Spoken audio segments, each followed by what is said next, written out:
সড়ক উপচে হু হু করে ঢুকছে পানি, যেদিকে চোখ যায় সেদিকে শুধু পানি আর পানি।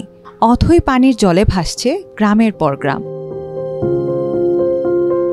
ভারতের উজান থেকে আসা পাহাড়ি ঢল আর টানা বৃষ্টিতে ব্রাহ্মণবাড়িয়ার আখাউড়ার ৩টি ইউনিয়নের অন্তত ১৮টি গ্রাম প্লাবিত হয়েছে। এতে পানিবন্দী হয়েছেন প্রায় ৪০০ পরিবারের সদস্য। এছাড়াও ভাঙন ঝুঁকিতে রয়েছে হাওড়া নদীর বাঁধ। আমাদের আজকাল ৩ দিন যাবত অনাগত বৃষ্টির কারণে ভারতে পানিটা আমাদের বাংলাদেশে আইসা আমাদের বাড়ি ঘরে উঠে গেছে, আমাদের ঘরে সকালে পানি উঠে গেছে। তো আমরা এখন ঘর থেকে বাইরে যে কোনো কারণে যাওয়া আসা করবো এই সিচুয়েশন আমার কাছে নাই। আমাদের ঘরের ভিতরে পানি উঠে গেছে, আমরা হাড়ের উপরে থাকতে পারতেছি না। আজকে ৩ দিন যাবত আমরা পানিবন্দী, শুকনা খাবার খাওয়া রইতেছি, আমাদের চুলা জ্বলার উপযুক্ত নাই। আর আমাদের তো কেউ খবরও নিতেছে না। আমরা এখানে এতগুলা পরিবার পানিবন্দী হয়ে আছি, থাকেই আমাদের কষ্ট হয়ে যেতেছে।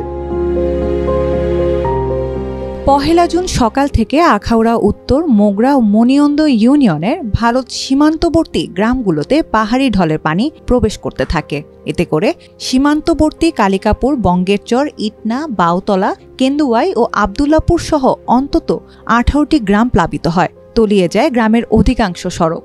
মুহূর্তেই যোগাযোগ বিচ্ছিন্ন হয়ে পড়ে পানিবন্দী মানুষ। পানির তোড়ে প্লাবিত হয় ফসল ও মৎস্য ঘের। ইন্ডিয়া থেকে আসা যে পানি, বৃষ্টির প্রবাহিত যে পানির কারণে আমাদের বাড়িঘর সব তলায় গেছে। আমরা চলাফেরা অনেক কষ্ট, বুক সমান পানি ভেঙে বাড়ি থেকে আসতো, ঘর দুয়ারে পানি উঠে গেছে। এদিকে দুর্গতদের জন্য ১১টি আশ্রয় কেন্দ্র খোলা হয়েছে। তবে অধিকাংশ পরিবার বাড়িতে মূল্যবান জিনিসপত্র ও গবাদি পশু ফেলে আশ্রয় কেন্দ্রে আসতে চাইছেন না।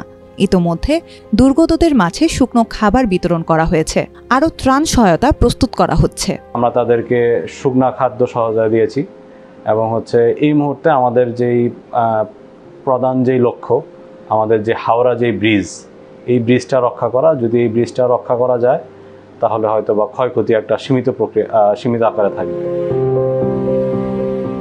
গত বছর আগস্টে উজান থেকে নেমে আসা পাহাড়ি ঢলে হাওড়া নদীর ৩টি বাঁধ ভেঙে আখাউড়া উপজেলার ৩৬টি গ্রাম প্লাবিত হয়েছিল।